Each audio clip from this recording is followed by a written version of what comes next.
Kukhona iqembu elafika emculweni kancane indawo. Iqembu lashintsha umlando kaMaskandi kusukela ngo-2004. Lathi nanka amageza amahle wafika ngagazelekile. Abantu abaningi bayazazi izingoma zeNdidane, kodwa uma kukhulunywa ngamageza amahle, usukhuluma ngesisekelo sobuciko bakhe. Phakathi kuka-2004 no-2015, leli qembu lishayele uchunge lama-albhamu ayishumi-nambili ayigugu. Sicele nini ukuthi nikhethe ahamba phambili? Abalandeli basiphendulile. Kepha namhlanje siphendula imibuzo, yimaphi ama-albhamu amageza amahle ayisikhombisa adla umhlanganiso? Ake singene emlandweni.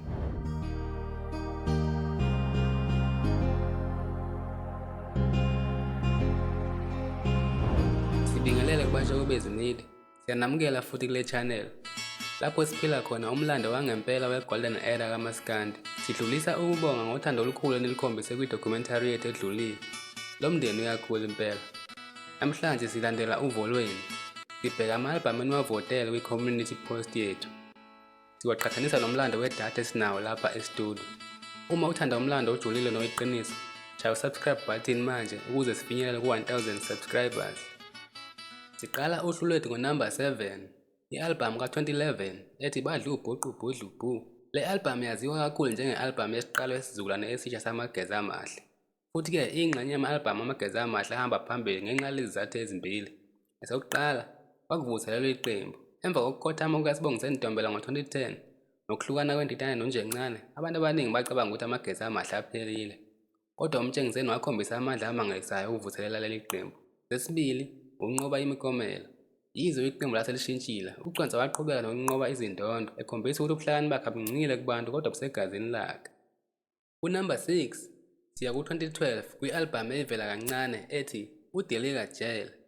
Lena yi-era lapho iNdidane yayisikhombisa khona ukuthi ayisabi ukuzama izinto ezintsha njengokuthola amakhono amasha kubantu abazombhekhela. Le albhamu yethula ngokusemthethweni amalungu amasha ayesezobambisana neNdidane ekuphakamiseni igama lamageza amahle.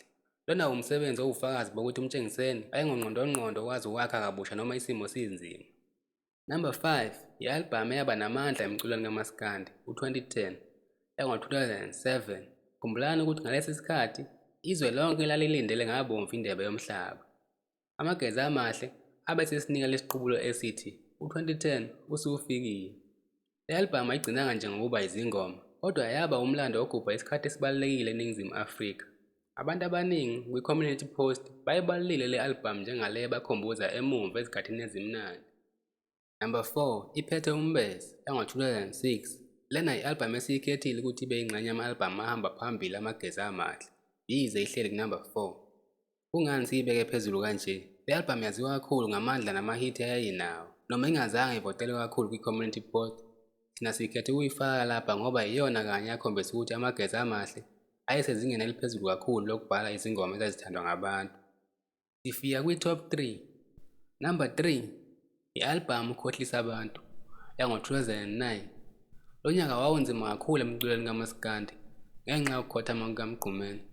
Noma-ke kwakuyi-albhamu enomlando omuhle, kepha uhambisana nesikhathi esibuhlungu sokungaboni ngasolinye noqhekeko eqenjini. Kepha amageza amahle akhombisa amandla amakhulu kunakuqala ngesikhathi kuphuma lo msebenzi. Ku-number 2, Inyoni Yami Le, yango-2005. Lena i-albhamu enivumelane ngayo kakhulu. Le albhamu yaba ubufakazi bokuthi iNdidane isifikile kuzohlala, njengoba yaqinisekisa umsindo omusha wamageza amahle aphethe uSibongiseni kanye noNjencane. Inyoni Yami Le iyona yaqoqa abalandeli, yabonisa ukuthi amageza angumshini wokukhipha izingoma ezingasoze zabuna. Ku-number 1 wethu, i-albhamu eyingqayizivele yamageza kuma-albhamu abo awu-12. I-albhamu ethi Sishaya Kwasani, yango-2008. Le albhamu iwubufakazi bokuba sesicongweni kwamageza amahle. Inakho konke, izingoma ezakhayo, izingoma zomtalapho, izingoma zothando, kanti ne-vocal production yayo ihleleke kahle kakhulu.